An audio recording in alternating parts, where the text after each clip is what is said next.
मैं साफ तौर पर एक ऐसा टेरिफाइंगली पावरफुल सेकंड जनरेशन इमॉर्टल था जो ज्यादातर लोगों को आसानी से कुचल सकता था। फिर भी मैं हर मामले में हद से ज्यादा कॉशियस रहता था। चू फेंग को खाई में कूदने पर मजबूर करने के बाद भी मैं जरा भी निश्चिंत नहीं हुआ। उसके पेरेंट्स मर चुके थे, उसका फैमिली वाइप आउट हो चुका था और हर बात से वही चोजन प्रोटागोनिस्ट वाली वाइब आ रही थी। खाई को उड़ा देना, ये ख्याल तो मेरे दिमाग में भी आया था, लेकिन थोड़ा शांत होने के बाद भी मैं सेटिस्फाइड नहीं था। अगर ब्लास्ट करने के बाद भी वो बच गया तो इससे तो बस यही साबित होगा कि वो डेस्टिनी फेवर्ड प्रोटैगनिस्ट है। आखिर ऐसे लोगों के लिए क्लिफ से जिंदा बच निकलना तो लगभग मैंडेटरी ही होता है। और अगर खाई उड़ाते उड़ाते नीचे कोई एंशियंट इनहेरिटेंस निकल आई और उसे लेवल अप करने का मौका मिल गया तो नहीं, ये बिल्कुल अनएक्सेप्टेबल था। मुझे उसे जिंदा देखना था या उसकी लाश। इसीलिए मैंने 10 बंदर नीचे भेजे ताकि राउट चेक कर सकें, लेकिन आखिर में जो वापस आए वो 10 हरे पड़ चुके कॉप्सेस थे। चाहे वो किसी भी रास्ते से गए हों, 30 फीट से नीचे उतरते ही पॉइजन से मर जाते थे। मैंने उन्हें सबसे बेहतरीन एंटीडोट्स भी दिए थे, फिर भी कोई फायदा नहीं हुआ। ये देखकर मैंने मन ही मन यही मान लिया कि चू फेंग अगर गिरने से नहीं मरा होगा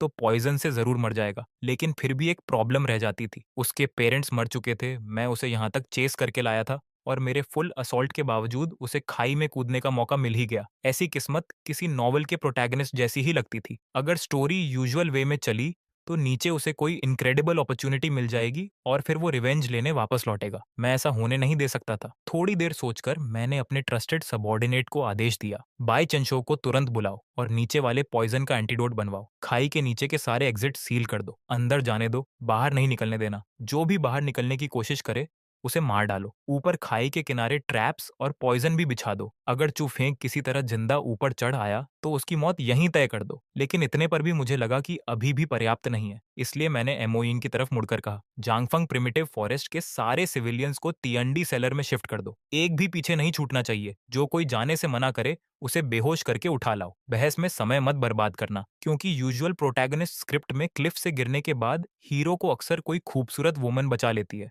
फिर वो ठीक होता है, डिवाइन टेक्निक्स पाता है और ब्यूटी का दिल भी जीत लेता है। लेकिन जब तक मैं यहाँ हूँ चू फेंग को ऐसा हैप्पी एंडिंग नहीं मिलने वाला था। ये सोचकर मेरे होंठों पर एक ठंडी मुस्कान आ गई। मोइंग ने बिना एक शब्द पूछे आदेश एक्सेप्ट किया और व्यवस्था करने चला गया। उसे कभी नहीं पूछना पड़ता था कि क्यों, क्योंकि सवाल पूछने वालों को मैं बहुत पहले से वेस्टलैंड साफ करने भेज चुका था। एक क्वालिफाइड सबॉर्डिनेट को बस आदेश मानना आना चाहिए। तियानडी सेक्ट के हर आदमी को पता था कि मैं अपनी सावधानी के लिए मशहूर हूँ। मैं हमेशा पहले योजना बनाता था, फिर कदम उठाता था और हर फैसले पर 3 बार सोचता था। जो कोई ज्यादा सवाल पूछता, मुझे उस पर स्पाई होने का शक हो जाता और फिर उसे फ्रंटियर में भेज दिया जाता। इसी बार गोल्डन रेनबो सोर्ड सेक्ट पर हमला करने की तैयारी मैंने पूरे 1 साल की थी। उनके सेक्ट मास्टर ये कंगलान को तो ये भी समझ नहीं आया कि उसे कब पॉइजन कर दिया गया। जैसे ही उसने मुझे देखा, उसकी सारी कल्टीवेशन बिखर गई। एक शब्द बोलने से पहले ही मैंने उसे एक ही स्ट्राइक में काट गिराया। मजेदार बात यह थी कि जिस पॉइजन ने उसे मारा उसके बारे में उसे पॉइजन डालने वाले लोग भी नहीं जानते थे। हर सिंगल पॉइजन अलग से हार्मलेस था, लेकिन जब वो उसके बॉडी में 1 साल तक मिक्स होते रहे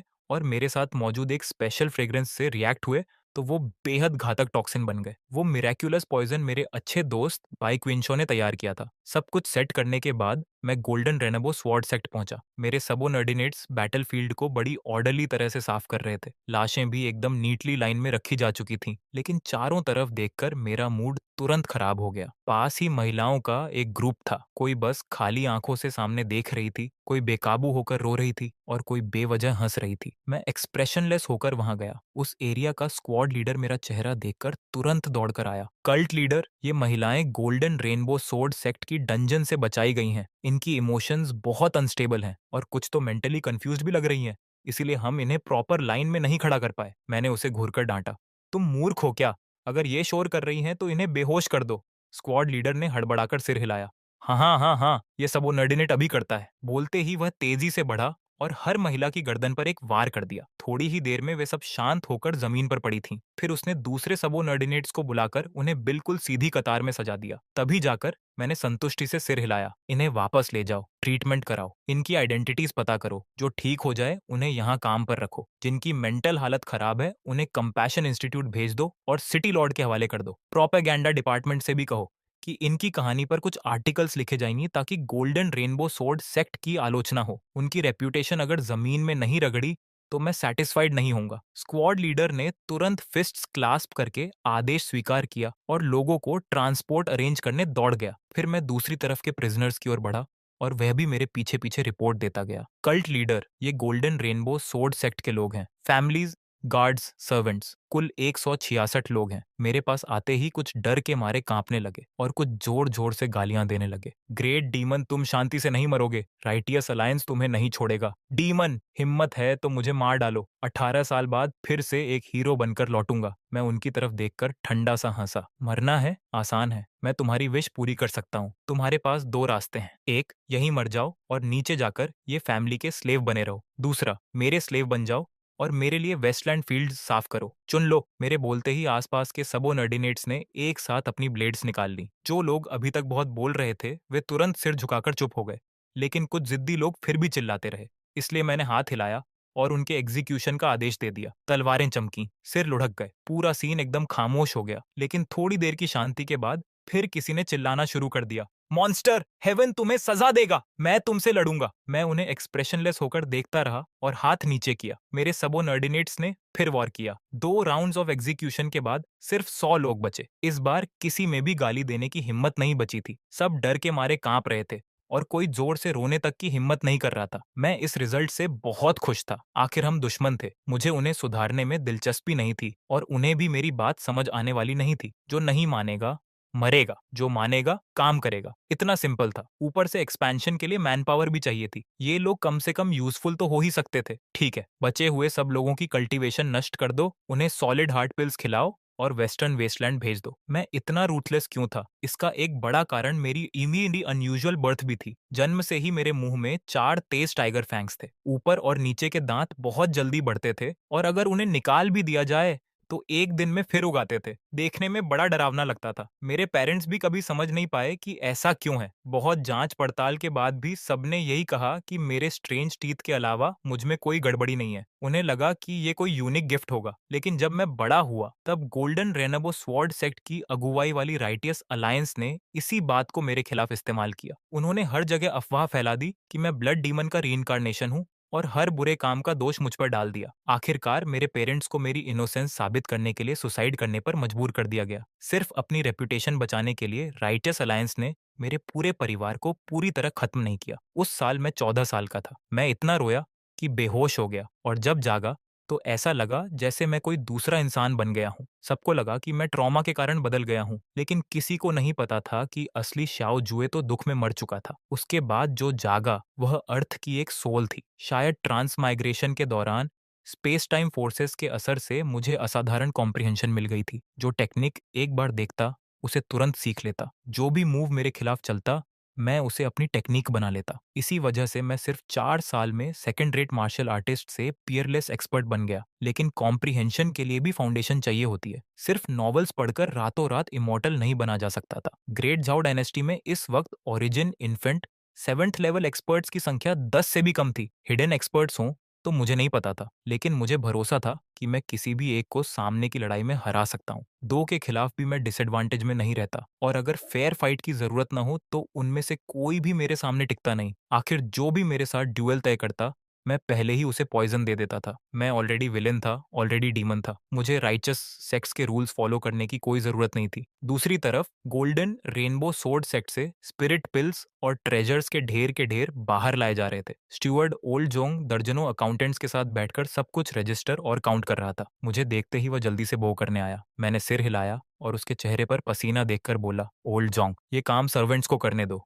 तुम खुद इतना क्यों थक रहे हो? उम्र हो गई है तुम्हारी, कहीं गिर पड़ोगे तो। ओल्ड जोंग टियांडी सेक्ट के सबसे पुराने वेटन्स में से था। वह और मेरे फादर भाइयों जैसे थे। उसके फादर और ग्रैंडफादर भी सेक्ट के स्टीवर्ड्स रह चुके थे। 3 जनरेशंस, एक भी मिस्टेक नहीं। उसे एक ही शब्द में डिस्क्राइब किया जा सकता था, लॉयल। मेरे पेरेंट्स के मरने के बाद भी वह मुझे छोड़कर नहीं गया। उसने पूरे टियांडी सेक्ट को संभाला और मुझे अपने परिवार की तरह पाला। मूल श्याओ ज्यू की मेमोरीज और इमोशंस दोनों मेरे अंदर मिलने के कारण वह उन लोगों में था जिन पर मैं सबसे ज्यादा भरोसा और रिस्पेक्ट करता था। मेरी चिंता सुनकर ओल्ड जोंग हंसा। ऐसा नहीं चलेगा। लोगों के दिल बहुत आसानी से बहक जाते हैं। मैं अगर यहाँ देख रेख न करूं तो उनसे गलतियां हो सकती हैं। मैं बस हेल्पलेस होकर सिर हिला पाया। ठीक है, तुम सही हो। फिर भी मैं उसे खींचकर एक शेडेड जगह ले गया और सेवकों से टी मंगवाई। दूसरों की नजर में मैं बेपरवाह किलर था, लेकिन जो सच में मेरे लिए अच्छा सोचते थे उनके साथ मैं सख्त नहीं हो सकता था। परिवार में कोई बड़ा बुजुर्ग हो तो वह खजाने से कम नहीं होता। बहुत सी बातें ओल्ड जोंग मुझसे भी ज्यादा समझदारी से सोचता था। उसी के टियांडी सेक्ट संभालने की वजह से मैं अपनी कल्चरेशन और रिसर्च पर ध्यान दे पाता था। थोड़ी देर उसकी मैनेजमेंट कॉन्सेप्ट्स की बातें सुनने के बाद मैं उसे वापस टियांडी सेक्ट ले आया। गोल्डन रेनबो सोर्ड सेक्ट और टियांडी सेक्ट के बीच लूशिया सिटी थी। गोल्डन रेनबो स्वॉर्ड सेक्ट शहर के दक्षिण में था, जबकि हम उत्तर में थे। ये पूरा शहर बहुत पहले से हमारे कंट्रोल में था। रास्ते में मुझे अचानक एक रिपोर्ट मिली। ल्यूओशिया सिटी में एक नकाबपोश सफेद कपड़ों वाली महिला गोल्डन रेनबो स्वॉर्ड सेक्ट के बारे में पूछताछ कर रही थी। मेरा चेहरा तुरंत बदल गया। मैंने उसके अपीयरेंस, फिगर, फीचर्स वगैरह के बारे में सारी डिटेल्स पूछी। जवाब सुनने के बाद मुझे 80% यकीन हो गया कि वह लेजेंडरी चाइल्ड ऑफ डेस्टिनी हो सकती है। लेकिन जानकारी लेने के बाद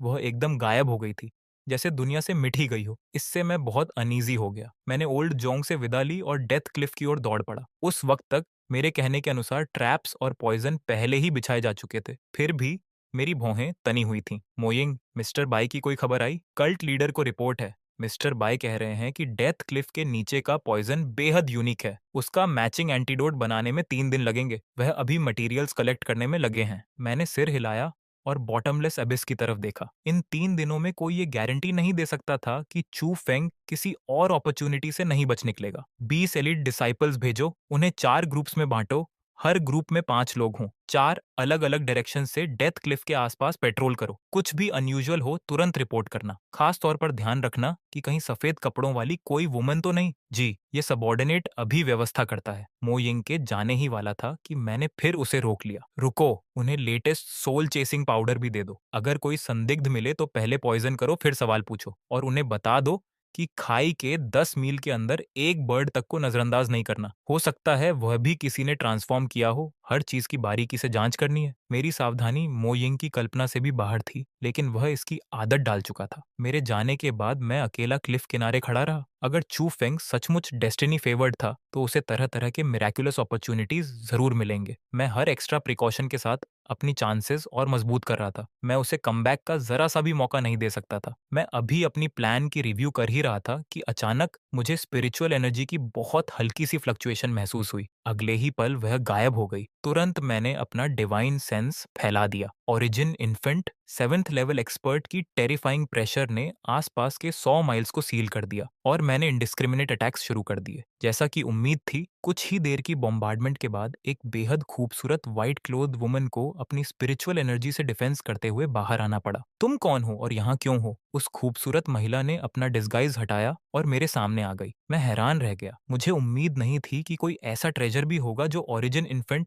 7th लेवल एक्सपर्ट की नजर से पूरी तरह छिप सके। सु चिंगयान ने मुझे घूरा। उसकी आंखों में सरप्राइज, एंगर और एक हल्की सी कंफ्यूजन थी। तुम श्याओ जू हो, वही जिसे राइटियस अलायंस ब्लड डीमन का रिकार्नेसेंस कहती है। मैं ठंडी मुस्कान के साथ बोला। और तुम राइटियस अलायंस की हर बात मान भी लेती हो? सच सच बताओ, तुम यहाँ क्यों आई हो? उसे पता था कि मुझसे झूठ नहीं छिप सकता, इसलिए उसने शांत स्वर में कहा, मैं सन मून डिवाइन कल्ट की होली मैडेन हूँ। मैं बस ये जानने आई थी कि गोल्डन रेनबो स्वॉर्ड सेक्ट रातों रात कैसे खत्म हो गया। तो सच में वही थी। सन मून डिवाइन कल्ट पूरे कॉन्टिनेंट की सबसे पुरानी और सबसे ताकतवर फोर्सेस में से एक था। तियांडी सेक्ट जैसी फर्स्ट रेट फोर्स भी उनसे आसानी से पंगा नहीं लेती थी। तो तुम वही लेजेंडरी चाइल्ड ऑफ डेस्टिनी हो? बहुत सुना है तुम्हारे बारे में। बताओ होली मैडेन, क्या तुम चू फेंग को बचाने आई हो? सु चिंगयान का चेहरा तुरंत बदल गया। बकवास मत करो, मैं उससे सिर्फ एक बार मिली हूँ। मैं डेथ क्लिफ के पास आई थी और तुम्हारे लोगों को तैयारी करते देखा। मुझे क्यूरियोसिटी हुई, इसलिए मैं इन्वेस्टिगेट करने आई थी। उसकी आवाज शांत लग रही थी, लेकिन मैं उसके भीतर की घबराहट महसूस कर सकता था। अगर उसके सेक्टी को पता चलता कि वह एक यूजलेस मैन को बचाना चाहती है, तो वे न सिर्फ असहमत होते, बल्कि शायद चू फेंग को ही नुकसान पहुंचा देते। फिर उसने पूछा, लेकिन मैं एक बात जानना चाहती हूँ, तुमने गोल्डन रेनबो सोर्ड सेक्ट को क्यों नष्ट किया? उन्होंने तुम्हारे साथ ऐसा क्या किया? मैंने नाक से हवा छोड़ी। ये कैंगलन और राइचस अलायंस ने मुझ पर कीचड़ तो उछाला, मेरे पेरेंट्स को मरने पर मजबूर किया। इसका जवाब तो बनता है। उसे खत्म करना सिर्फ अलायंस को वार्निंग देना था। सू चिंगयन कुछ देर चुप रही। भले ही ये कांगलन गलत था, लेकिन तुम्हें इतने सारे इनोसेंट लोगों को नहीं घसीटना चाहिए था। गोल्डन रेनबो सोर्ड सेक्ट में अभी भी डिसाइपल्स और फैमिलीज थीं। उन्होंने क्या अपराध किया था? इनोसेंट? मैं ठंडे स्वर में बोला। वे राइचस अलायंस से मिलने वाले फायदे उठाते थे, तो कॉन्सिक्वेंसेस भी उन्हें ही झेलने चाहिए। अगर मैं पहले से कॉशियस होकर तैयारी न करता, तो आज मरने वाले मैं और मेरे लोग होते। मेरी आवाज और ठंडी हो गई। अगर और कोई बात नहीं है होली मेडन, तो आप जा सकती हैं। मैं तो बस ये सुनिश्चित करना चाहता हूँ कि चू फेंग की मौत बिना कब्र के हो। उसकी आंखों में एक अजीब सी चमक आई। वह पहले चुपचाप चू फेंग को रेस्क्यू करना चाहती थी, लेकिन अब जब मैंने उसका इरादा पकड़ लिया था, तो फाइट में वह मुझसे हारती ही। उसकी उंगलियां तलवार की मूठ पर कस गईं। शाओजुए, अगर तुम चू फेंग को छोड़ने और ये बात गुप्त रखने को तैयार हो तो मैं तुम्हारी एक कंडीशन मान लूंगी। कुछ भी, बस जो मैं कर सकूं। मेरे चेहरे पर तिरस्कार भरी मुस्कान आ गई। सन मून डिवाइन कल्ट की होली मेडन एक मामूली से नोबडी के लिए झुकने को तैयार है। तुम्हें पता है, अगर ये बात फैल गई तो पूरा कॉन्टिनेंट हंस पड़ेगा। मेरी आंखें तेज हो गईं। या फिर तुम्हें लगता है कि मैं तुम्हारी खोखली बातों पर भरोसा कर लूंगा? उसने गहरी सांस लेकर अपमान को दबाया। मैं सुचिंग्यान सन मून डिवाइन कल्ट के नाम पर कसम खाती हूँ, अगर तुम चू फेंग को छोड़ दोगे तो मैं अपनी प्रॉमिस पूरी करूंगी और कभी पीछे नहीं हटूंगी। अगर तुम्हें मुझ पर भरोसा नहीं है तो मैं अपनी सोल का एक हिस्सा छोड़ सकती हूँ। अगर मैंने वादा तोड़ा तो इस जीवन में ग्रेट दाव हासिल नहीं कर पाऊंगी। मेरी आंखों में थोड़ी सी सरप्राइज झलकी, फिर तुरंत सस्पिशन ने उसकी जगह ले ली। तुम इतना सैक्रिफाइस करने को तैयार हो, या बस मुझे थोड़ी देर के लिए स्टेबलाइज कर रही हो ताकि बाद में मौका मिलते ही मुझे धोखा दे सको? थोड़ी देर की खामोशी के बाद उसने एक जेड पेंडेंट निकाला और अपनी सोल की एक स्ट्रैंड उसमें सील कर दी। मैंने वह पेंडेंट ले लिया और उसकी पैटर्न्स पर उंगलियां फेरते हुए उसे देखा। इसे अपने पास रखकर मैं उस पर लेवरेज पा सकता था, लेकिन फिर भी मैं पूरी तरह भरोसा नहीं कर रहा था। एक सिंसियर कॉम्प्रोमाइज के पीछे भी कोई गहरी स्कीम छिपी हो सकती थी। ठीक है, अब मैं एक और कंडीशन जोड़ता हूँ जिससे मुझे भरोसा रहे। अगले 10 साल तक चू फेंग मेरी पर्सनल सुपरविजन में रहेगा। यह सुनते ही सू चिंगयन का शरीर थोड़ा सख्त हो गया, लेकिन जब उसने खाई के नीचे चू फेंग की अनिश्चित फेट के बारे में सोचा तो उसने दांत भींचकर सिर हिला दिया। ठीक है, मैं मानती हूँ, लेकिन तुम भी वादा करो कि उसे नुकसान नहीं पहुंचाओगे और हमारे बीच का एग्रीमेंट किसी को नहीं बताओगे। मैं मुस्कुराया। मैं यह वादा कर सकता हूँ कि मैं पहले उस पर हमला नहीं करूंगा, लेकिन अगर चू फेंग खुद बेवकूफी करके मेरे सामने ट्रबल लेने आए तो मैं नरमी नहीं दिखाऊंगा। मैं कॉशियस हूँ, लेकिन कोई मुझे सॉफ्ट टारगेट नहीं बना सकता। उसके चेहरे पर राहत आ गई। जब तक मैं चू फेंग का एक्टिवली पीछा नहीं करता, उसकी एबिलिटीज अंततः उसे लुओक्सिया सिटी से बाहर निकलने का मौका दे देंगी। ठीक है, उसने धीरे से कहा। मैं संतुष्ट होकर बैरियर हटा देता हूँ और मोइंग को इशारा करता हूँ। एंटीडोट बनते ही लोगों को खाई के नीचे भेजो और पता करो कि चू फेंग अभी जिंदा है या नहीं। अगर है तो अभी उसे मत चौंकाना। मेरी आगे की इंस्ट्रक्शंस का इंतजार करना। मोइंग ने आदरपूर्वक आदेश मान लिया। सू चिंगयान ने बॉटमलेस अबिस की तरफ देखा। उसकी आंखों में चिंता साफ झलक रही थी। मैं अनजाने में पत्थर पर उंगलियां बजाने लगा। उसकी यह कॉम्प्रोमाइज अजीब तो लग रही थी, लेकिन मुझे उसमें कोई फ्लॉ नहीं मिल रहा था। उम्मीद है तुम मुझे डिसअपॉइंट नहीं करोगी होली मेडन। साथ ही मैं पहले ही ये प्लान करने लगा था कि सू छिंगयन को लेवरेज की तरह इस्तेमाल करके चू फेंग को खत्म करने का एक और मौका कैसे बनाया जाए। आधे दिन बाद एमोइंग वापस आया। वह पैदल नहीं लौट रहा था। वह एक ह्यूमन शेप्ड बंडल को लेकर आया था जो स्पेशली क्राफ्टेड फिशिंग नेट में कसकर लिपटा हुआ था। कल्ट लीडर,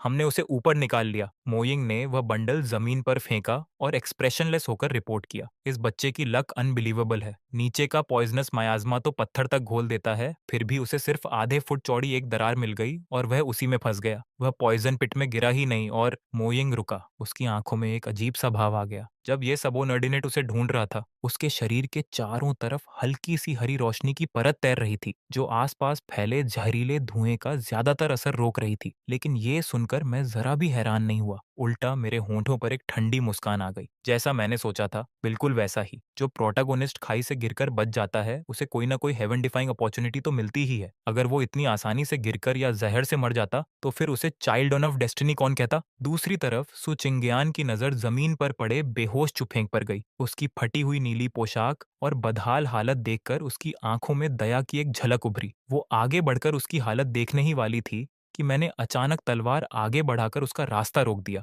इतनी जल्दी क्या है होली मेडन? इस लड़के के शरीर पर कुछ अजीब चीज छिपी हो सकती है। वो हरी रोशनी किसी राइचस टेक्निक की भी नहीं लगती। और सबसे जरूरी बात, मुझे पहले इसकी प्रिजन इनटेक इंस्पेक्शन करनी है। तुम एक लड़की हो, ये सब देखना तुम्हारे लिए ठीक नहीं होगा। सो चिंगयान एक पल के लिए जड़ हो गई। Prison intake inspection? लेकिन मैंने उसकी बात को पूरी तरह इग्नोर कर दिया और सीधे मो यिंग की तरफ मुड़ गया। ध्यान से सुनो। पहला, इसके शरीर पर सिर्फ एक अंडरवेयर रहने दो। दूसरा, इसके शरीर का एक एक बाल साफ कर दो। मुझे नहीं चाहिए कि कहीं पॉइजन या मिनेचर वेपन छिपा हो। तीसरा, इसका मुंह, कान, नाक और हर हिडन प्लेस चेक करो। स्टोरेज रिंग्स, सीक्रेट स्क्रोल्स या कोई भी सस्पिशियस चीज छूटनी नहीं चाहिए। चौथा, इसके शरीर पर जो भी एक्सेसरी है सब उतार लो, चाहे वो लाल धागा हो या काला मन का। अगर उसके शरीर से जुड़ा है तो निकाल दो। पांचवा, ये सब होने के बाद इसे मेरे specially designed wind chime shackle से बांधो और एक कटोरा स्पिरिट डिस्पर्शन सूप जबरदस्ती पिला दो। सो चिंगयान मुझे ऐसे देख रही थी जैसे उसने कोई राक्षस देख लिया हो। उसका चेहरा कभी लाल पड़ रहा था तो कभी सफेद। श्याओ जू, तुम इसकी बेइज्जती कर रहे हो। मैंने पूरी गंभीरता से उसकी तरफ देखा। होली मेडन,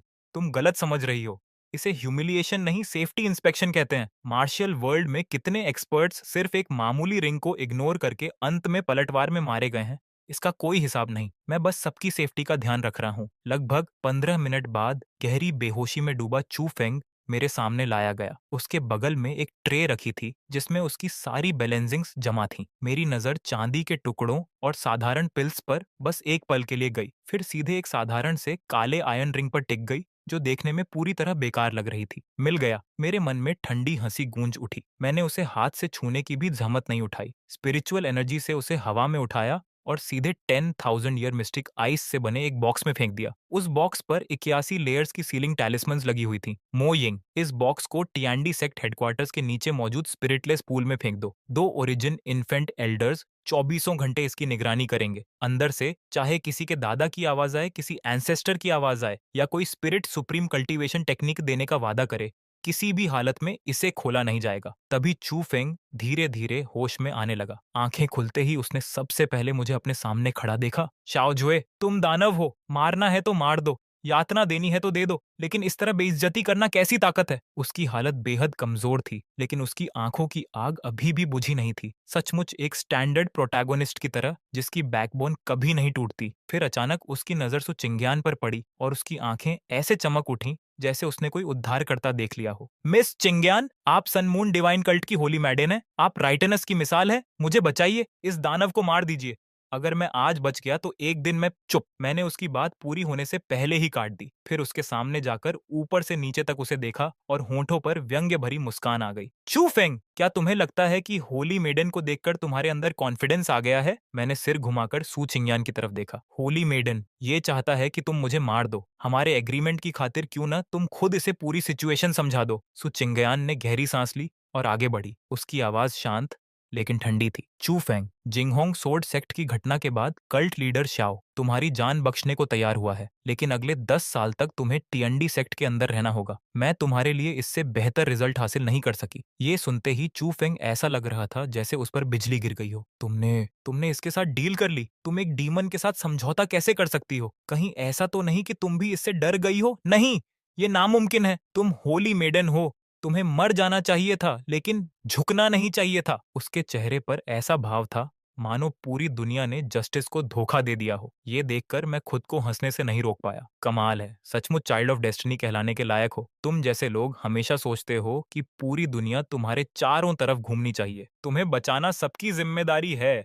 और अगर कोई ऐसा न करे तो वो तुम्हारा गद्दार है। मैंने हल्के से उसके चेहरे पर थपकी दी। सपने देखना बंद करो बच्चे। तुम्हारी रिंग पहले ही जब्त की जा चुकी है। तुम्हारी कल्चरेशन सील कर दी गई है। तुम्हारे स्पिरिचुअल चैनल्स बंद हैं। अभी तो कोई साधारण इंसान भी तुम्हें मार सकता है। फिर मैंने हाथ हिलाया, इसे ले जाओ। इसके बाद मैं मो यिंग की तरफ मुड़ा और वो आदेश दिया जिसे मैं डेस्टिनी फेवर्ड प्रोटैगनिस्ट्स के खिलाफ अपनी अल्टीमेट वेपन मानता था। Anti protagonist imprisonment method. मो यिंग, इसे ट्रैंक्विलिटी प्रिजन में बंद करो और इन आयरन रूल्स को याद रखना। पहला, इसकी निगरानी करने वाले सारे गार्ड्स गूंगे और अनपढ़ होने चाहिए। मैं कोई ऐसी कहानी नहीं सुनना चाहता जिसमें प्रोटैगोनिस्ट अपनी बातों से गार्ड्स को कन्विंस कर ले। दूसरा, सारे गार्ड्स पुरुष होने चाहिए और बेहतर होगा कि उन्हें किसी में भी कोई रोमांटिक इंटरेस्ट ना हो। मैं किसी फीमेल जेलर के प्रिजनर से प्यार करने वाला घटिया प्लॉट बिल्कुल नहीं चाहता। तीसरा, इसे सिर्फ लिक्विड फूड दिया जाएगा, बस इतना कि ये जिंदा रहे। मैं चाहता हूं कि ये हमेशा भूखा रहे और भागने की सोचने लायक ताकत भी न बची हो। चौथा,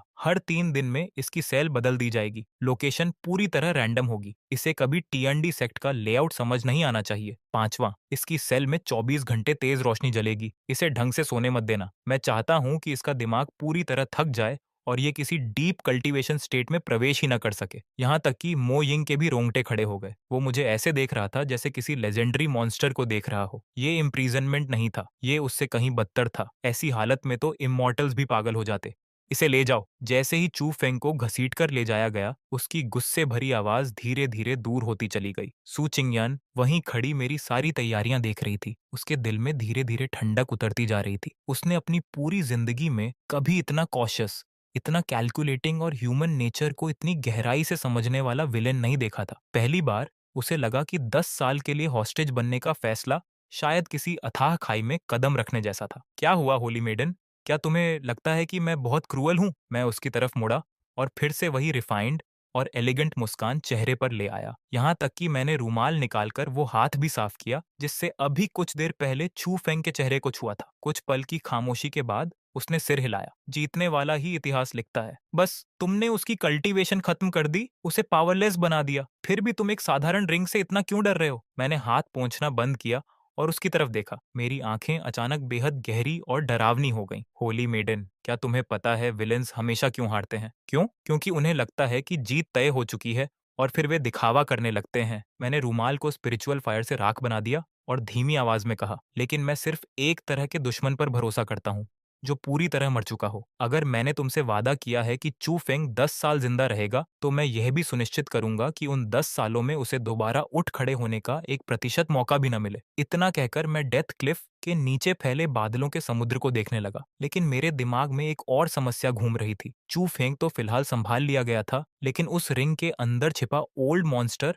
अभी भी बाकी था। साधारण सील्स उसे ज्यादा समय तक नहीं रोक पाएंगी और चूंकि मैं एक ट्रांसमाइग्रेटर था, शायद अब थोड़ा साइंटिफिक अप्रोच अपनाने का समय आ गया था। मोइंग, कुछ क्राफ्ट्समैन ढूंढो, एक विशाल आयरन कंटेनर बनवाओ, उसे मरकरी और मोल्टेन लीड से भर दो, फिर रिंग वाले बॉक्स को उसके अंदर सील करके सबसे गहरे सेसपिट में फेंक दो और 49 दिनों तक वहीं दबाकर रखो। समझ गया। सू चिंगयान का पूरी तरह स्पीचलेस चेहरा देखकर मैं हल्का सा मुस्कुराया। मेरे दो खास टाइगर फैंग्स साफ दिखाई दे रहे थे। होली मैडन, टियांडी सेक्ट में तुम्हारा स्वागत है। उम्मीद है अगले 10 साल हमारी कोऑपरेशन अच्छी रहेगी। ओह, और एक बात, मैंने मुस्कुराते हुए कहा, ताकि तुम बोर ना हो जाओ और कोई सीक्रेट स्कीम भी ना कर सको। आज से तुम मेरी पर्सनल मेड बनोगी। सू चिंगयान की खूबसूरत आंखें पूरी तरह फैल गईं। तुमने अभी क्या कहा? मैं हंस पड़ा। इतना शॉक्ड मत हो, मैं बहुत कॉशियस इंसान हूँ, याद है? मैंने अपनी कनपटी की तरफ इशारा किया। तुम मेरे पास रहोगी तो तुम्हारी हर हरकत पर नजर रखना आसान होगा। अगर तुम चू फेंग तक कोई मैसेज पहुंचाने की कोशिश करोगी या मुझे असैसिनेट करने का सोचोगी, तो मैं तुम्हें उसी वक्त बेहोश करके उठा ले जाऊंगा। समय तेजी से बीता और देखते ही देखते पूरा 1 महीना गुजर गया। ट्रैंक्विलिटी कोर्टयार्ड में मौजूद सेक्ट मास्टर के स्टडी रूम के अंदर मैं आराम से 1000 ईयर ब्लड सिल्कवर्म सिल्क से बने शानदार काउच पर लेटा हुआ था। देखते ही देखते पूरा 1 महीना गुजर गया। ट्रैंक्विलिटी कोर्टयार्ड में मौजूद मेरे स्टडी रूम के अंदर मैं आराम से 1000 ईयर ब्लड सिल्कवर्म सिल्क से बने शानदार काउच पर लेटा हुआ था। वहीं सन मून डिवाइन कल्ट की होली मेडन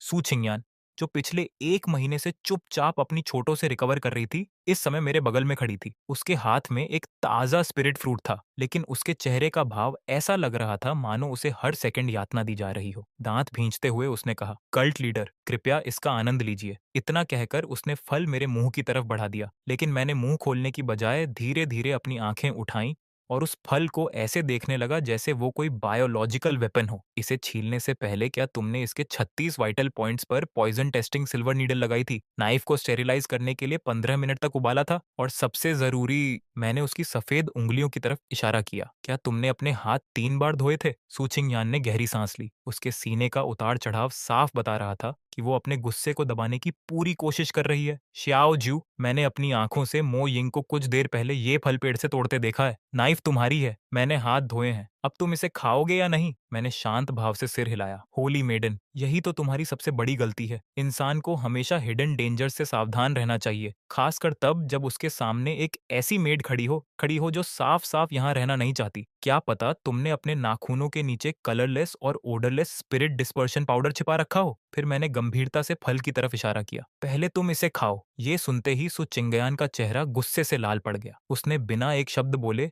फल छीना और ऐसे काटा जैसे फल नहीं, मेरा मांस चबा रही हो। निगलने के बाद उसने ठंडी नजर से मुझे घूरा। लो, मैंने खा लिया, मैं मरी नहीं, मुझे जहर नहीं हुआ।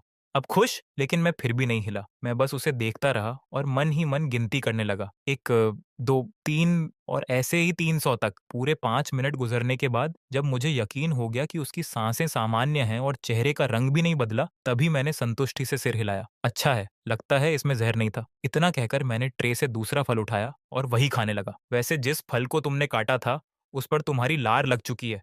मैं दूसरों का छुआ हुआ खाना नहीं खाता। सो चिंगयान पूरी तरह निशब्द रह गई। अगर नजरों से किसी की हत्या की जा सकती तो मैं अब तक कई बार मर चुका होता। तभी स्टडी रूम के बाहर से कदमों की आवाज सुनाई दी। कल्ट लीडर, इस सबॉर्डिनेट के पास रिपोर्ट है। मोयिंग अंदर आया और झुककर सलाम किया। आपके आदेश के अनुसार हमने रिंग को लीड बॉक्स में सील किया, फिर उसे मर्क्यूरी से भरे आयरन कंटेनर में बंद करके हेडक्वार्टर्स के पीछे मौजूद 100 पॉइजन्स लेट्रीन पिट के सबसे गहरे हिस्से में फेंक दिया। लेकिन वहां तैनात एल्डर ने बताया है कि नीचे से हल्के हल्के कंपन महसूस हो रहे हैं। मेरी आंखें तुरंत सिकुड़ गईं। हाथ में पकड़ा स्पिरिट फ्रूट मेरी पकड़ में चूर होकर गूदे में बदल गया। जैसा मैंने सोचा था, मैं तुरंत सीधा बैठ गया। मेरे दोनों टाइगर फैंग्स ठंडी रोशनी में चमक उठे। मुझे पता था रिंग के अंदर छिपे ये बूढ़े मास्टर्स इतनी आसानी से नहीं मरते। इतनी गंदगी में डुबोने के बाद भी वो खुद को रिवाइव करने की कोशिश कर रहा है। शायद सील तोड़ने या चुप फेंक तक कोई सिग्नल भेजने की कोशिश कर रहा है। श्याओ जू, तुम्हें नहीं लगता कि तुम थोड़ा सुचिंगयन मेरी पैरानोया पर कुछ कहना चाहती थी, लेकिन मेरी एक नजर ने उसे चुप करा दिया। मोयिंग, तुरंत मेरा आदेश जारी करो। पहला, पूरे पिट को भर दो। Glutinous rice slurry, black dog blood और सोल सप्रेसिंग सैंड मिलाकर उसे पूरी तरह सील कर दो। दूसरा, उसके ऊपर ईवल सप्रेसिंग टावर बनाओ और टावर पर स्पिरिट सप्रेसिंग रून्स उकेरो। तीसरा, 10 सबसे बकबक करने वाले डिसाइपल्स वहां 24 घंटे खड़े रहेंगे और उस रिंग को गालियां देंगे। जितनी भद्दी गालियां होंगी उतना अच्छा। उस बची हुई सोल की मेंटल स्टेट को डिस्टर्ब करो ताकि वो ध्यान ही न लगा सके। मोयिंग ने बिना सवाल पूछे आदेश स्वीकार किया और तुरंत चला गया। रिंग की समस्या कुछ समय के लिए सुलझाने के बाद मैं खड़ा हुआ और अपना रोब ठीक किया। चलो अपने चाइल्ड ऑफ डेस्टिनी से मिलने चलते हैं। टियांडी सेक्ट का ट्रैंक्विलिटी प्रिजन किसी जेल से ज्यादा एक मानसिक अस्पताल जैसा था। गलियारों में अजीब सी खामोशी फैली हुई थी। सिर्फ दीवारों में जड़े ग्लोइंग स्टोन्स हल्की और ठंडी रोशनी फैला रहे थे। मैं और सू चिंगयन साथ साथ चलते हुए एक स्पेशली डिजाइन्ड प्रिजन चेंबर के सामने पहुंचे। वहां कोई सामान्य दरवाजा नहीं था। उसकी जगह एक विशाल वन वे क्रिस्टल वॉल थी। हम अंदर सब कुछ देख सकते थे, लेकिन कैदी को सिर्फ अपना रिफ्लेक्शन दिखाई देता था। कमरे में 24 घंटे तेज रोशनी रहती थी। अंदर चू फेंग एक कोने में सिकुड़कर बैठा हुआ था। वो आत्मविश्वासी नौजवान हीरो जिसे मैंने कभी पहाड़ों के पार तक चेस किया था, अब लगभग गायब हो चुका था। उसका शरीर हड्डियों का ढांचा बन चुका था। आंखें धंस गई थीं, होंठ सूखकर फट चुके थे। वो खाली हवा में घूरते हुए खुद से बड़बड़ा रहा था। पानी, मुझे पानी दो। मैं जीनियस हूँ, मुझे यहाँ नहीं होना चाहिए। रिंग, ओल्ड मास्टर, आप कहाँ हैं? उसे उस हालत में देखकर सु चिंगयान की मुट्ठियां कस गईं। उसकी आंखों में दर्द साफ दिखाई दे रहा था। श्याओ ज्यू, किसी को मारना एक बात है, लेकिन जो तुम कर रहे हो वो मौत से भी ज्यादा क्रूर है। क्रूर? मैंने हाथ पीछे बांध लिए और क्रिस्टल वॉल के पार चू फेंग को ठंडी नजरों से देखा। होली मेडन, क्या तुम्हें सच में लगता है कि अगर मैं अभी उसे एक कटोरा चावल और एक सुप्रीम कल्टीवेशन मैनुअल दे दूं तो वो 3 दिनों में पूरी तरह रिकवर नहीं हो जाएगा? और रिकवर होने के बाद सबसे पहले मुझे नहीं मारेगा, फिर तुम्हें अपने साथ लेकर हारेम में नहीं जोड़ देगा? बकवास। सू चिंगयान ने तुरंत विरोध किया। चू फेंग में कमियां हैं, लेकिन वो ऐसा इंसान नहीं है। मैं हल्का सा मुस्कुराया। सच में? तो चलो परख लेते हैं। मैंने पास खड़े ड्रैगन फंग गार्ड को इशारा किया। उसने तुरंत वॉल में बने एक छोटे फीडिंग हैच को खोला, लेकिन खाने की बजाय उसने अंदर एक पुरानी और फटी हुई मैनुअल फेंक दी। उसके कवर पर 4 बड़े अक्षर लिखे थे, सनफ्लावर स्क्रिप्चर। बेशक ये एक फेक वर्जन थी जिसे मैंने खुद तैयार करवाया था। अंदर चू फेंग ने आवाज सुनी और पागलों की तरह झपटकर मैनुअल उठा ली। जैसे ही उसने उसे हाथ में लिया, उसकी बुझी हुई आंखों में अचानक चमक लौट आई। वो एक ऐसे इंसान की नजर थी जो शक्ति के लिए पागल हो चुका था। कांपते हाथों से उसने पहला पन्ना खोला। वहां साफ लिखा था, इस टेक्निक को सीखने के लिए सबसे पहले स्वयं का बधियाकरण करना आवश्यक है। ये पढ़ते ही सु चिंगयान ने तुरंत नजरें फेर लीं। उसे पूरा यकीन था कि चुप फेंक गुस्से में किताब फाड़ देगा, लेकिन अगले ही पल कमरे में पागलों जैसी हंसी गूंज उठी। हा हा हा हा, हेवन ने अभी भी मेरे लिए रास्ता छोड़ा है। हेवन ने मुझे त्यागा नहीं। चू फेंग उस मैनुअल को किसी खजाने की तरह सीने से लगाए हुए था। उसकी आंखें अब पूरी तरह विकृत हो चुकी थीं। जब तक मुझे बदला मिल सकता है, जब तक मैं यहाँ से निकल सकता हूँ, तो फिर बधियाकरण क्या चीज है? जरूरत पड़ी तो मैं डीमन भी बन जाऊंगा। मेरी भी उम्मीद नहीं थी कि वो इतना आगे चला जाएगा। अगले ही पल वह कमरे में कोई नुकीला पत्थर ढूंढने लगा। वो सचमुच ऐसा करने की तैयारी कर रहा था। सु चिंगयान का चेहरा पल भर में सफेद पड़ गया। उसकी आंखों में अविश्वास साफ झलक रहा था। वही नौजवान हीरो जो कभी ऑनर, राइटनेस और वर्चुअलिटी की बातें करता नहीं थकता था, अब निराशा के सामने अपने सारे सिद्धांत छोड़ने को तैयार था। मैंने आराम से हाथ हिलाया। गार्ड ने तुरंत हैच बंद किया और एक शॉकवेव छोड़ी जिसने छू फेंग को बेहोश कर दिया। आखिर अगर वो सच में टेक्निक कल्टीवेट करने में सफल हो जाता तो मेरे लिए और मुसीबत खड़ी हो जाती। अब समझ आया। मैंने पूरी तरह पीली पड़ चुकी सू चिंगयान की तरफ देखा। यही है वो राइचस हीरो जिसकी तुम इतनी प्रशंसा करती हो। एक ऐसा आदमी जो शक्ति के लिए सब कुछ छोड़ सकता है। अगर कभी ऐसा इंसान सच में शिखर पर पहुंच गया। और आरो, मैं क्रिस्टल वॉल के पीछे खड़े होकर पूरी तरह टूट चुके चू फेंग को देख ही रहा था कि तभी एक डिसाइपल भागता हुआ आया और झुककर बोला, कल्ट लीडर, राइचस अलायंस के लोग आ गए हैं। मेरी भौं हल्की सी उठी। इतनी जल्दी? इस बार कौन सा महान हीरो अपनी जान देने आया है? डिसाइपल ने घबराकर लार निकली। वो एज्योर क्लाउड सेक्ट का चीफ डिसाइपल लिंग यी है, वही जिसे लिटिल सोर्ड इमॉर्टल कहा जाता है। वो मिरियड पीपल्स अम्ब्रेला लेकर आया है और आसपास के 1 दर्जन से ज्यादा सेक्ट्स को भी साथ ले आया है। इस समय वो तियंदी सेक्ट के गेट के बाहर खड़े होकर मांग कर रहे हैं कि आप सबको रिहा करें, अपनी कल्टीवेशन खुद नष्ट करें और राइचस अलायंस के पास जाकर सजा स्वीकार करें। जैसे ही सू चिंगयान ने लिंगी का नाम सुना, उसने अचानक सिर उठा लिया। उसकी आंखों में एक जटिल भावना चमक उठी। लिंगी, चुफेंग का स्वर्ण ब्रदर। उसकी टैलेंट तो चुफेंग से भी ज्यादा थी और पिछली जनरेशन के जीनियस लिस्ट में वो पहले स्थान पर था। लेकिन ये खबर सुनकर मैं जरा भी घबराया नहीं। उल्टा मैंने अपनी ठुड्डी सहलाई और मेरे दोनों टाइगर फैंग्स दिखाई देने लगे। वाह! बड़ा भाई छोटे भाई का बदला लेने आ गया। बिल्कुल वैसे ही जैसे एक गोड बेबी के बाद दूसरा गोड बेबी आता है। फिर मैंने मोइंग की तरफ देखा। मेरा आदेश जारी करो। पहला, माउंटेन प्रोटेक्शन फॉर्मेशन को हरासमेंट मोड पर डाल दो। उन्हें अभी मत मारना, पहले बाहर भटकने दो और थका दो। दूसरा, गोल्डन रेनबो सोर्ड सेक्ट से मिले सारे लेटर्स और अकाउंट बुक्स की हजारों कॉपीज छापो। उन्हें पहाड़ की चोटी से नीचे फेंको। उन सेल्फ प्रोक्लेम्ड राइचस सेक्ट्स को भी पता चलना चाहिए कि वो आखिर किस तरह के लोगों का समर्थन कर रहे हैं। तीसरा, मैं धीरे धीरे सू चिंगयान के सामने पहुंचा और हल्के से उसकी ठुड्डी ऊपर उठा दी। होली मेडेन, तुम्हारा एक पुराना परिचित आया है। अब तुम्हारे मंच पर आने का समय है। थोड़ी देर में तुम सिटी वॉल पर खड़ी होकर खुद लिटिल सोर्ड इमॉर्टल से कहोगी कि तुम यहाँ बहुत खुश हो। सू चिंगयान ने मुझे घूरा। सपने देखते रहो। मैं कभी भी तुम्हारी मदद करके अपने फेलो राइचस कल्टीवेटर्स को धोखा नहीं दूंगी। मैं उसके और करीब गया और उसके कान के पास फुसफुसाया। धोखा? कितना कठोर शब्द है। अगर तुमने सहयोग नहीं किया तो मैं चू फेंग के उस रिकॉर्डिंग को पूरे कॉन्टिनेंट में प्रोजेक्शन स्टोन्स के जरिए ब्रॉडकास्ट कर दूंगा,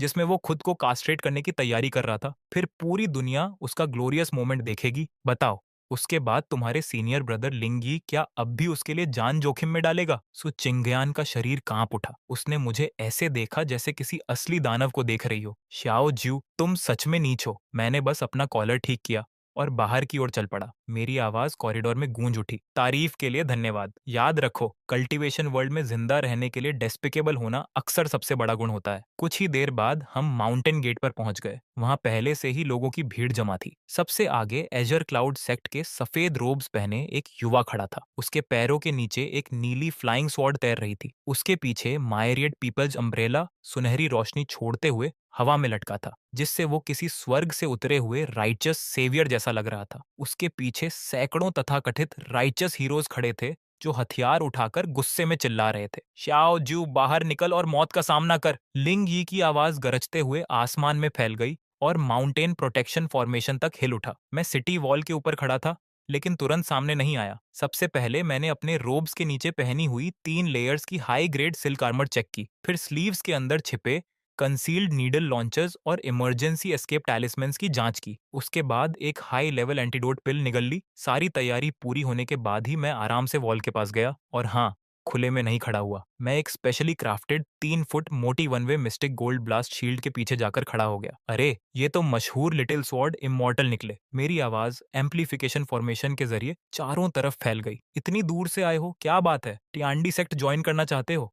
हमें खेत जोतने के लिए लोगों की जरूरत है। हालांकि तुम्हारी नाजुक चमड़ी देखकर नहीं लगता कि तुम एक कुदाल भी उठा पाओगे। मुझे शील्ड के पीछे छिपा देखकर लिंगी की आंखों में तिरस्कार चमका। श्याओ जू, हम एक ही जनरेशन के हैं, लेकिन तुम कछुए से भी ज्यादा कच्चे से भी ज्यादा कावर्ड निकले। समय बर्बाद करना बंद करो और तुरंत चू फेंक और होली मेडेंसू को रिहा करो, नहीं तो आज मैं टियांदी सेक्ट को मिट्टी में मिला दूंगा। मिट्टी में मिला दोगे? मैं हंस पड़ा। इन लोगों के झुंड और उस टूटी फूटी छतरी के भरोसे? लिंगी का चेहरा काला पड़ गया। ये मायरियड पीपल्स अम्ब्रेला है। इसमें उन असंख्य पीड़ितों की इच्छाएं हैं जिन्हें तुम्हारे अत्याचारों ने नुकसान पहुंचाया। राइटियस हमेशा लोगों का समर्थन पाते हैं, जबकि ईविल हमेशा अकेला होता है। बस बस बस, मैंने हाथ उठाकर उसकी बात बीच में ही काट दी। फिर बगल में खड़ी सु छिंगयान की तरफ देखा। होली मेडन, अब तुम्हारी बारी है। याद है ना मैंने क्या कहा था? अगर तुम्हारा परफॉर्मेंस मुझे पसंद नहीं आया तो आज रात पूरा कॉन्टिनेंट चू फेंग का हीरोइक सेल्फ कास्ट्रेशन देखेगा। सु चिंगयान का शरीर एकदम सख्त हो गया। उसकी आंखों में अपमान और संघर्ष साफ दिखाई दे रहा था। लेकिन जब उसे याद आया कि चू फेंग किस हालत में पहुंच चुका है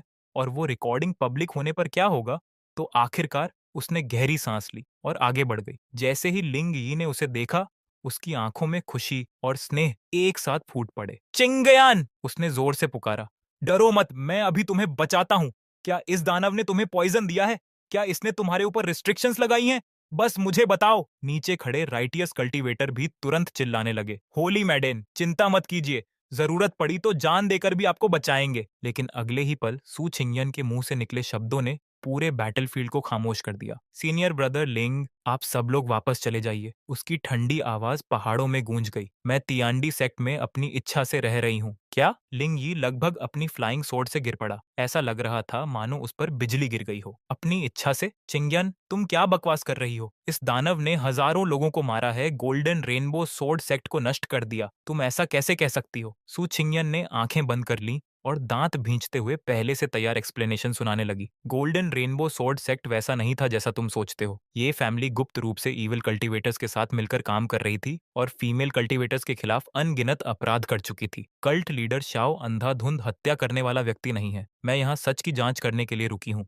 संक्षेप में कहूँ तो मैं बिल्कुल ठीक हूँ। कल्ट लीडर शाओ ने हमेशा मेरे साथ सम्मान का व्यवहार किया है। उसकी बात को और कन्विंसिंग बनाने के लिए मैंने बिल्कुल सहजता से हाथ बढ़ाया और उसके कान के पास गिरी एक बालों की लट को पीछे कर दिया। मेरी हरकत इतनी स्वाभाविक थी जैसे हम कोई पुराने परिचित हों। सु चिंगयान का पूरा शरीर सख्त हो गया, लेकिन उसने हटने की हिम्मत नहीं की। दुर्भाग्य से लिंग यी के लिए वो एक छोटा सा स्पर्श तलवार से भी ज्यादा घातक साबित हुआ। जिस महिला को वो पसंद करता था, उसे उसके सबसे बड़े दुश्मन ने छू लिया था। साई ये ओ जुए! लिंग यी का सारा संयम टूट गया। मैं तुम्हें मार डालूंगा। उसकी स्पिरिचुअल एनर्जी विस्फोट की तरह बाहर निकली। उसके पैरों के नीचे की फ्लाइंग स्वॉर्ड एक विशाल नीले ड्रैगन में बदल गई जो दर्जनों मीटर लंबा था। वो पहाड़ तोड़ देने वाली शक्ति के साथ माउंटेन फॉर्मेशन की तरफ झपटा। टूट जाओ! मैंने जीभ चटकाई और सिर हिलाया। कितना अधीर है! आजकल के युवा सच में खुद को कंट्रोल नहीं कर पाते।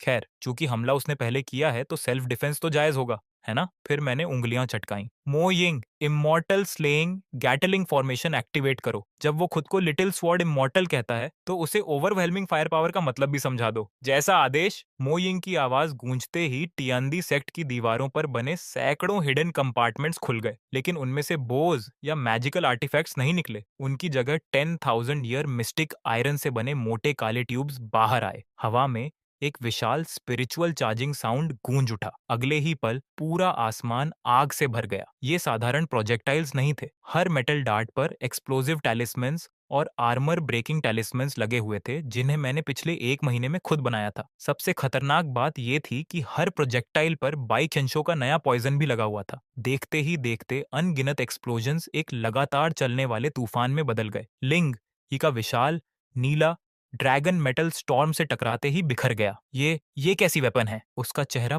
पूरी तरह बदल गया। वो अपनी स्वॉर्ड घुमाकर पागलों की तरह बचाव करने लगा, लेकिन प्रोजेक्टाइल्स की संख्या इतनी ज्यादा थी कि बचना नामुमकिन था। हजारों लाखों डार्ट्स लगातार बरस रहे थे। वो अपनी जनरेशन का सबसे बड़ा जीनियस था। उसके पास प्रोटेक्टिव ट्रेजर्स भी थे, लेकिन फिर भी वो उस पागल बम्बार्डमेंट के नीचे सिर्फ 10 सेकंड टिक पाया। एक जबरदस्त एक्सप्लोजन ने उसका प्रोटेक्टिव आर्टिफैक्ट तोड़ दिया। अगले ही पल सैकड़ों प्रोजेक्टाइल्स भूखे शार्कों की तरह उसकी तरफ टूट पड़े। आसमान में एक दर्दनाक चीख गूंजी और लिंग ही कटी हुई पतंग की तरह नीचे गिर पड़ा। उसका शरीर जमीन से टकराया, कपड़े लगभग चिथड़ों में बदल चुके थे और पूरे शरीर से धुआं निकल रहा था। बस काफी है, मैंने हाथ हिलाकर फॉर्मेशन बंद करवा दी। आखिर एम्यूनिशन भी कोई मुफ्त में नहीं आती थी। फिर नीचे पड़े लिंग ही को देखा, जो इस समय सड़क पर पड़े किसी मरे हुए कुत्ते जैसा लग रहा था। मैंने मुस्कुराते हुए सुचिंगयान की तरफ देखा। देखा, तुम्हारे सीनियर ब्रदर लिंग इतने भी महान नहीं निकले। मेरे रैंड अटैक्स का एक राउंड भी नहीं झेल पाए और चले थे लोगों को बचाने। सुचिंग्यान ने नीचे पड़े लिंग यी को देखा। उसकी आंखों में दया की हल्की झलक उभरी,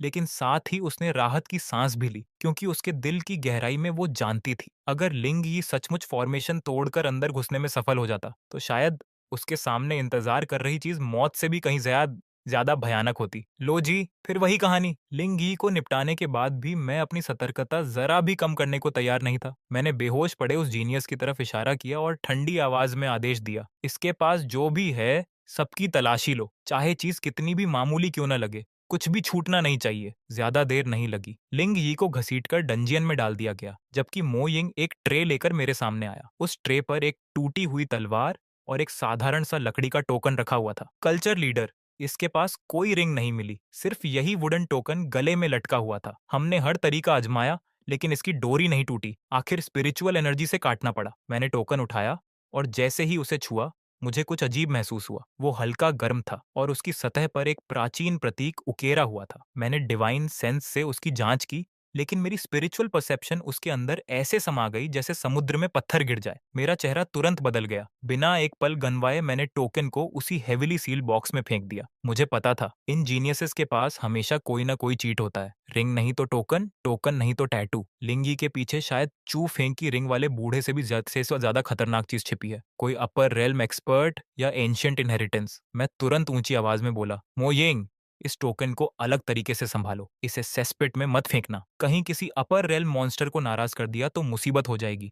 इसे बैक माउंटेन के एक्सट्रीम यांग फर्नेस में डालो। 9 स्पिरिट बाइंडिंग चेन्स से बांध दो और प्योर यांग फ्लेम्स में 24 घंटे भूनो। देखते हैं कोई शक्तिशाली क्लोन कब तक सहन करता है। मोइंग ने तुरंत आदेश स्वीकार किया, लेकिन मैं एक कप चाय भी नहीं पी पाया था कि बैक माउंटेन की दिशा से एक भयानक धमाका हुआ। पूरा तियंडी सेक्ट हिल गया। आसमान में काला धुआं उठने लगा और उसके साथ एक ऐसी बदबू फैली कि पूरे हेडक्वार्टर्स का माहौल जहन्नुम जैसा हो गया। क्या हुआ? मैंने तुरंत अपना प्रोटेक्टिव बैरियर एक्टिवेट किया और नाक ढकते हुए पहाड़ की तरफ देखा। किस मूर्ख ने सेस्पेट उड़ा दिया? तभी एक डिसाइपल भागता हुआ आया। उसका पूरा शरीर गंदगी से लथपथ था और वो लगभग रो रहा था। कल्ट लीडर, बड़ी मुसीबत हो गई। 100 पॉइजन स्पिट, जिसमें रिंग को दबाया गया था, फट गया। रिंग रिंग भाग गई। मेरी आंखें इतनी बड़ी हो गईं कि मेरे टाइगर फैंग्स लगभग मेरी ही जीभ काट देते। क्या मतलब भाग गई? डिसिप्ल हाँफते हुए बोला। ऐसा लगता है कि रिंग में मौजूद आत्मा ने चेतना हासिल कर ली। वो उड़कर वहां पहरा दे रहे एक पीले कुत्ते के मुंह में घुस गई। क्या? मैं अवाक रह गया। तुम कहना चाहते हो कि रिंग वाला बूढ़ा एक कुत्ते पर कब्जा कर चुका है? डिसाइपल ने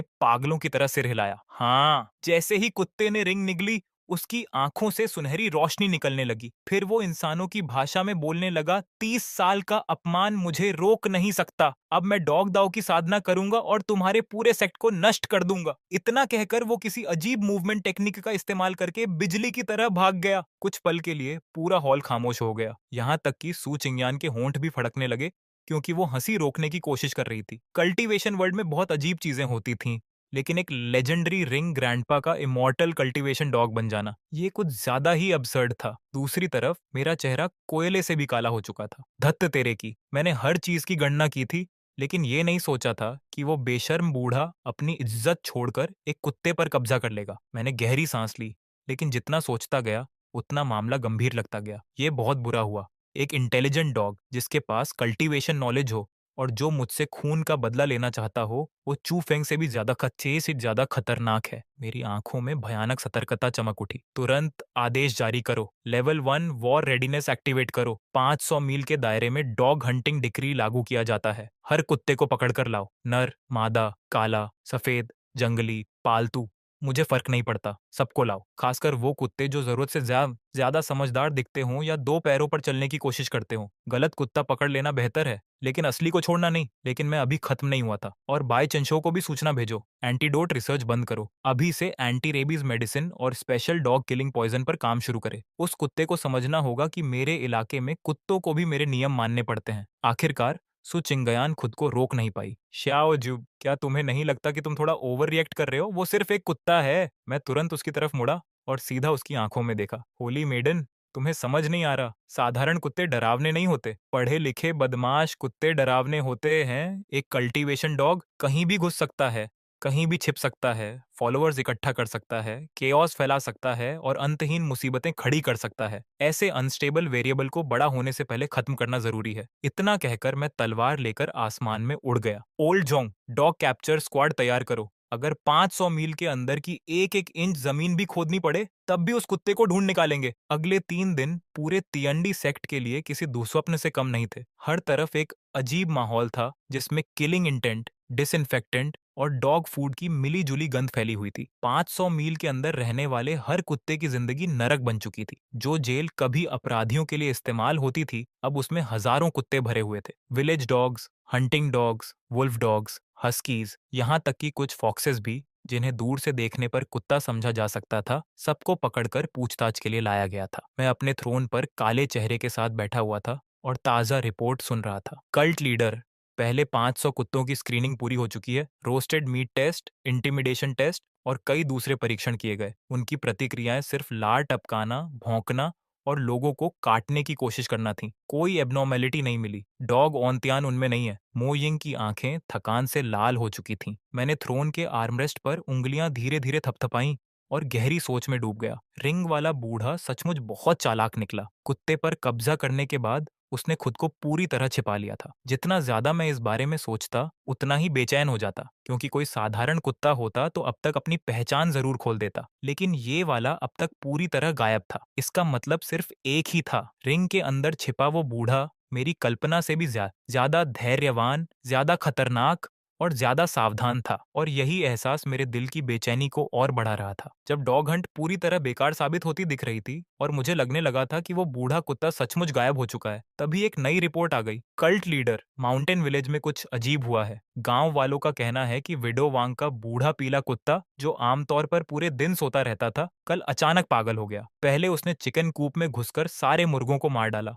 फिर गांव के प्रवेश द्वार पर रखे एक बड़े पत्थर पर चढ़ गया और पूरी रात चांदनी के नीचे बैठा रहा, जैसे कल्टीवेशन कर रहा हो। हॉल में तुरंत सन्नाटा छा गया। अगले ही पल सबने एक साथ ठंडी सांस खींची। चांदनी के नीचे कल्टीवेशन करता हुआ कुत्ता, ये सामान्य व्यवहार तो बिल्कुल नहीं था। मैं झटके से अपनी सीट से खड़ा हो गया। मेरी आंखों में सुनहरी चमक दौड़ गई। मिल गया, वही कुत्ता है।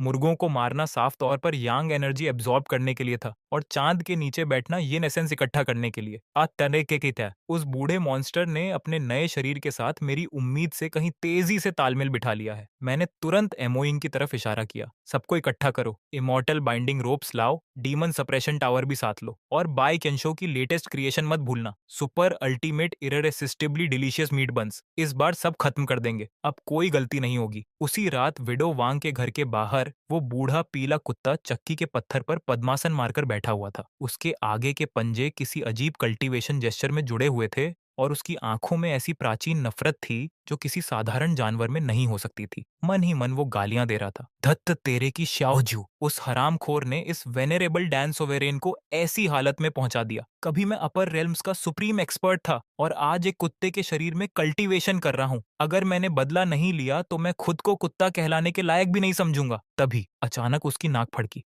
रात की हवा में एक स्वर्गीय सुगंध तैर रही थी, इतनी लाजवाब खुशबू की सीधे आत्मा तक पहुंच रही थी। प्रीमियम स्पिरिट, बीस्ट मीट और अनगिनत दुर्लभ मसालों की सुगंध हवा में घुली हुई थी। बूढ़े कुत्ते ने जोर से लार निगली। ये कैसी खुशबू है? उसके डैन सोवेरेन वाले अनुभव चिल्ला रहे थे कि यह निश्चित रूप से ट्रैप है, लेकिन दूसरी तरफ उसके कुत्ते वाले इंस्टिंक्ट्स उससे भी जोर से चिल्ला रहे थे, खा लो, अभी खा लो, तुरंत खा लो। वो अभी खुद से संघर्ष ही कर रहा था कि चारों तरफ की दीवारों पर सैकड़ों काली परछाइयां दिखाई देने लगीं। अगले ही पल आसमान से गर्मा गर्म मीट बंस की बारिश होने लगी। बूढ़ा कुत्ता घबरा गया। उसने तुरंत अपनी मूवमेंट टेक्निक एक्टिवेट करके भागने की कोशिश की, लेकिन उसके होश उड़ गए जब उसका शरीर उसकी बात मानने से ही इनकार कर गया। वो हवा में उछला, एक बन को परफेक्टली पकड़ लिया और पूरा का पूरा निगल गया। नहीं, ये मेरी इच्छा नहीं है, ये शरीर की इंस्टिंक्ट है। उसकी आत्मा अंदर से चीख रही थी, लेकिन अगले ही सेकंड एक भयानक सुन्नपन उसके पूरे शरीर में फैल गया, यहाँ तक कि उसकी आत्मा भी जमती हुई महसूस हुई। नीच, बेशर्म, तुमने बंस में जहर मिला दिया। यही उसका आखिरी विचार था। अगले ही पल वो पत्थर पर धड़ाम से गिर पड़ा, जीभ बाहर लटक गई और आंखें उलट गईं। चलो, मेरे आदेश के साथ ही मैं और मो यिंग आसमान से नीचे उतरे। कुछ ही सेकंड में उस कुत्ते को 9 भारी चेन्स से बांध दिया गया। चेन्स पर अनगिनत रून्स खुदे हुए थे, यहाँ तक कि उसके मुंह पर मजल भी लगा दिया गया। अब वो पूरा का पूरा मम्मी जैसा दिख रहा था। मैं नीचे बेहोश पड़े कुत्ते को देखकर मुस्कुराया। एंशिएंट मास्टर, हाँ? रिंग ग्रैंडपा, हाँ? मुझे मात देने चले थे? अब तक तो समझ जाना चाहिए था कि इस दुनिया में ऐसी कोई समस्या नहीं है जिसे मीट बन से हल न किया जा सके। और अगर एक बन काफी ना हो तो 2 बन इस्तेमाल कर लो। यहाँ तक कि वो चिंगयान भी हैरान रह गई। तुमने सच में उसे पकड़ लिया? उसे अभी तक यकीन नहीं हो रहा था कि कल्टीवेशन वर्ल्ड को हिला देने वाली एक एंशिएंट सोल की हार झरीले मीट बन से हो सकती है। बिल्कुल, मैंने हाथ झाड़े। इसे वापस ले चलो, चू फेंग और लिंग यी वाली जेल में डालो। अब रियूनियन का समय आ गया है। कुछ देर बाद तियंदी सेक्ट की सबसे गहरी डंजन के अंदर तीनों कैदी आखिरकार एक ही सेल में मिले। जैसे ही चू फेंग और लिंग यी ने उस पीले कुत्ते को अंदर फेंका हुआ देखा, दोनों कुछ सेकंड तक खाली नजरों से उसे देखते रहे। ये क्या है? कमजोर आवाज में चूफेंग बोला। डिनर? लेकिन कोई कुछ समझ पाता उससे पहले ही कुत्ता जाग गया। जैसे ही उसने चूफेंग को देखा, उसकी आंखों में उत्साह के आंसू भर आए। उसके दिमाग में चीख गूंज रही थी, चूफेंग मैं हूं, तुम्हारी रिंग का मास्टर।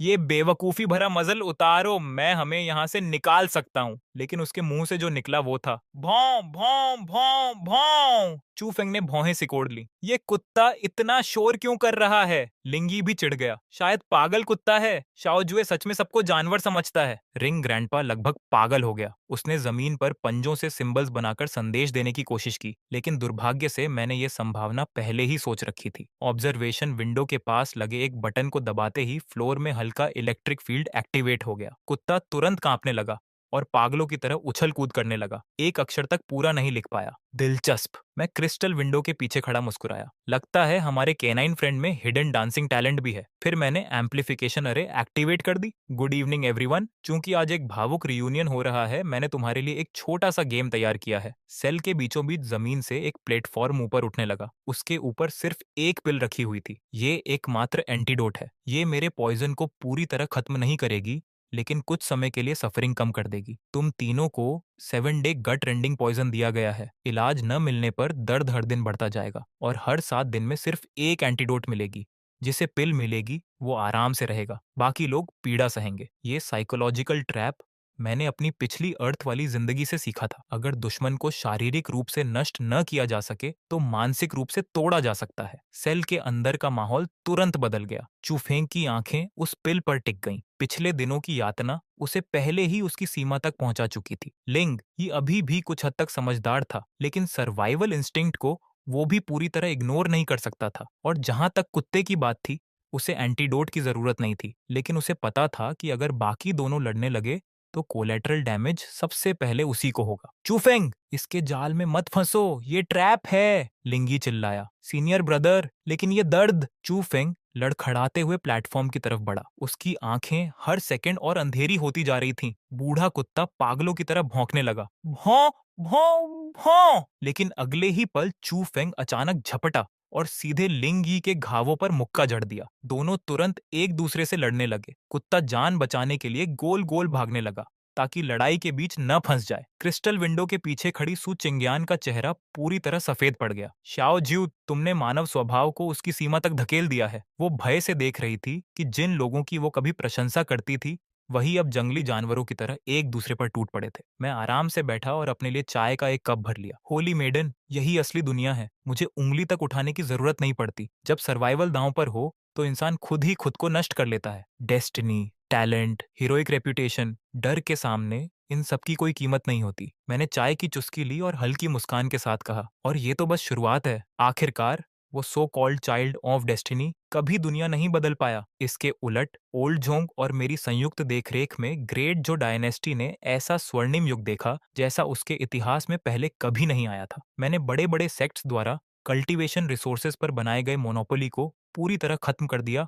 और पूरे राज्य में कल्टीवेशन एकेडमीज की स्थापना की। 9 ईयर मैंडेटरी कल्चरेशन एजुकेशन लागू की गई। अब किसी की किस्मत उसके जन्म से तय नहीं होती थी। चाहे कोई अमीर हो या गरीब, नोबल हो या कॉमनर, जब तक उसके अंदर टैलेंट था, उसे कल्टीवेशन सीखने का पूरा अधिकार मिलता था। मैंने laws of heaven and earth भी लागू किए, जिनके तहत कल्टीवेटर्स को साधारण लोगों की मनमानी हत्या करने से सख्ती से रोका गया। जो भी कानून तोड़ता, उसे बिना किसी अपवाद के दंड मिलता। मेरी कार्यशैली अब भी कठोर थी और मेरी सावधानी भी पहले जैसी ही थी। लेकिन धीरे धीरे लोगों को एक अजीब सच समझ आने लगा। जिस ग्रेट डीमन से वे कभी डरते थे, उसके शासन में उनकी जिंदगी उन मुस्कुराते हुए हाइपोक्रिट्स से कहीं बेहतर थी, जो कभी खुद को राइटियसनेस का प्रतीक बताते थे। 10 साल पलक झपकते ही बीत गए। तियांदी सेक्ट की सबसे ऊंची चोटी पर खड़ा मैं उन विशाल भूभागों को देख रहा था, जो अब पूरी तरह मेरे नियंत्रण में आ चुके थे। नीचे फैले पर्वत, नदियां, नगर और अनगिनत जीवन अब एक नए युग का हिस्सा बन चुके थे। तभी मेरे पीछे हल्के कदमों की आहट सुनाई दी। सुचिंगयान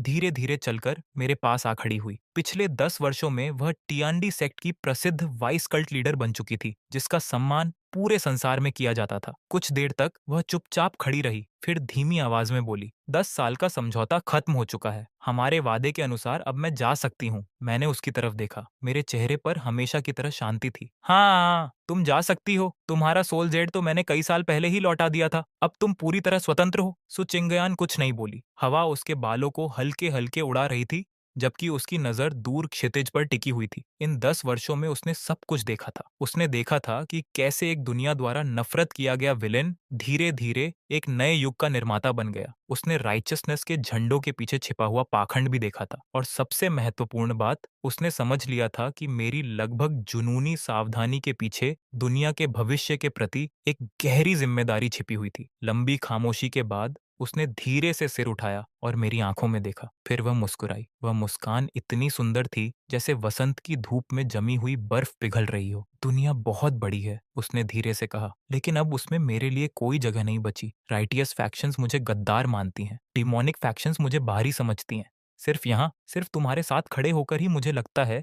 कि ये दुनिया सच में वास्तविक है। इतना कहकर वह एक कदम आगे बढ़ी और मेरे बिल्कुल पास आकर खड़ी हो गई। हम दोनों साथ खड़े होकर क्षितिज के उस पार फैले बादलों के अनंत सागर को देखने लगे। कल्ट लीडर श्याओ, उसने हल्की मुस्कान के साथ कहा, तियांडी सेक्ट को अभी बहुत आगे बढ़ना है, कल्टीवेशन एकेडमीज को और फैलाना है, और तुम्हारा असेंशन प्रोजेक्ट तो अभी शुरू ही हुआ है। क्या तुम सच में ये सब अकेले संभाल सकते हो? इस बार मैं सचमुच चौंक गया, शायद बहुत वर्षों बाद पहली बार। फिर धीरे धीरे मेरे चेहरे पर एक मुस्कान उभर आई, एक सच्ची मुस्कान। सच कहूं तो शायद नहीं, मैंने हल्की हंसी के साथ कहा, तुम जानती हो मैं कितना सावधान हूँ। अगर मेरे साथ कोई ऐसा न हो जिस पर मैं पूरी तरह भरोसा कर सकूं, तो मुझे चैन की नींद तक नहीं आती। सुचिंगयान भी हंस पड़ी। उसकी हंसी में वो गर्माहट थी जो मैंने पहले कभी नहीं सुनी थी। तो फिर मुझे देखते रहने दो। उसकी आवाज बेहद कोमल थी। आखिर एक दिन ऐसा भी आ सकता है जब तुम गलती से आसमान में ही छेद कर दो। तब कोई तो होना चाहिए जो तुम पर नजर रख सके। पहाड़ की चोटी पर तेज हवा गूंजने लगी। हमारे पैरों के नीचे बादल किसी